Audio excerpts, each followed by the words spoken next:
Hello बच्चों, differentiation chapter से एक और नया क्वेश्चन लेके आए हैं। ठीक है, ये क्वेश्चन भी आसान है, सिर्फ आपको यार ट्रिग्नोमेट्री आनी चाहिए। ठीक है, क्वेश्चन 2 मार्क्स के लिए आया है जुलाई 2018 में और एक दो बार देखा गया है ये मार्च के पेपर्स में। ठीक है, महाराष्ट्र बोर्ड के एग्जाम में। ठीक है, तो चलिए शुरू करते हैं। क्वेश्चन देखो, y = cos इनवर्स, अच्छे से देखो 1 - 2 sin स्क्वायर। अच्छे से देखो क्वेश्चन को, तो आपको यहाँ कुछ मिल रहा है। देखो यहाँ कुछ मिल रहा है, क्या मिल रहा है? 1 - 2 sin स्क्वायर x क्या होता है बेटा?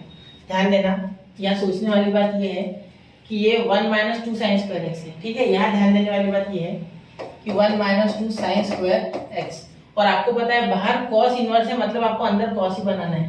ठीक है, मतलब cos इनवर्स यहाँ बन जाएगा, यहाँ cos बनेगा, यहाँ थीटा बनेगा, cos और cos इनवर्स इस तरीके से कट जाएंगे, कैंसिल हो जाएंगे, जो आप बोलो। ठीक है, तो यह 1 - 2 sin स्क्वायर x। अब यहाँ क्या, थोड़ा बहुत आप अगर सोचोगे बेटा तो आपको क्या मिल रहा है यहाँ?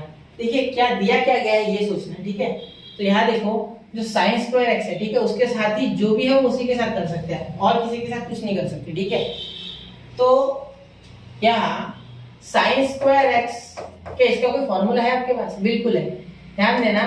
1 - cos 2x, उसका फॉर्मूला क्या होता है? 2 sin स्क्वायर x, तो यही तो 2 sin स्क्वायर x है। ठीक है, 1 - cos 2x का फॉर्मूला क्या होता है? 2 sin स्क्वायर x। ठीक है, तो चलिए वो फॉर्मूला लिखिए, यहाँ जानते हो ना आप ये। ठीक है, और एक ऐसा पॉजिटिव में होता है, याद है आपको? 2 cos square x = 1 + cos 2x, याद है क्या? ये फॉर्मूला है। ठीक है, चलिए शुरू करूं मैं। तो ये cos वाला काम का नहीं, आपको ये मिटा देता हूं मैं, sin वाला काम का है। ठीक है, समझ लो, तो इसे ऑब्जर्व करना था, ये आइडेंटिफाई करना था। ये टर्म आइडेंटिफाई करने के बाद यहाँ मैं तो बोलता हूँ आप लेक्चर को पॉज करो और खुद से करके देखो एक बार। ठीक है, ये आइडेंटिफाई हो गया, तो बस = cos इनवर्स, यहाँ 1 - उसके जगह क्या लिखना है? देखो 2 sin स्क्वायर x की जगह 1 - cos 2x, तो आप बोलोगे सर 1 - cos 2x की लिखा। देखो ब्रैकेट देना, क्योंकि ये दो टर्म्स है। ठीक है, तो 1 - cos 2x। ठीक है, cos 2x स्क्वायर नहीं, cos 2x। अब यहाँ आप बोलोगे सर क्या बोला मैंने? हाँ, यहाँ बोलोगे यहाँ आपने ब्रैकेट क्यों दिया? क्योंकि दो टर्म्स है बेटा। क्या है? दो टर्म्स, तो साइन चेंज करेगी ना वो। ठीक है, समझ रहे हो? और यहाँ 2 क्यों लिखा है ये भी आप बोल सकते हो। तो देखो बेटा, इस फॉर्मूले से इधर आते समय एंगल हाफ होता है। ठीक है, ये हाफ एंगल फॉर्मूलाज में आने वाला फॉर्मूला है।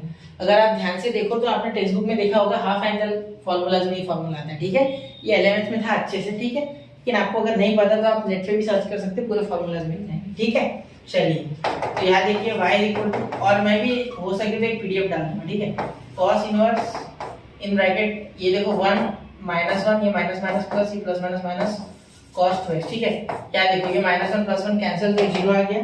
तो यहाँ आपका आ गया y = cos inverse cos 2x। ठीक है, अब आपको पता है अगले स्टेप में क्या आने वाला है? y = 2x, y = 2x, simple है, क्योंकि cos इनवर्स और cos खत्म। ठीक है, तो y = 2x। ठीक है, y = 2x। अब इसे सॉल्व करो, तो डिफरेंशिएट विद रिस्पेक्ट टू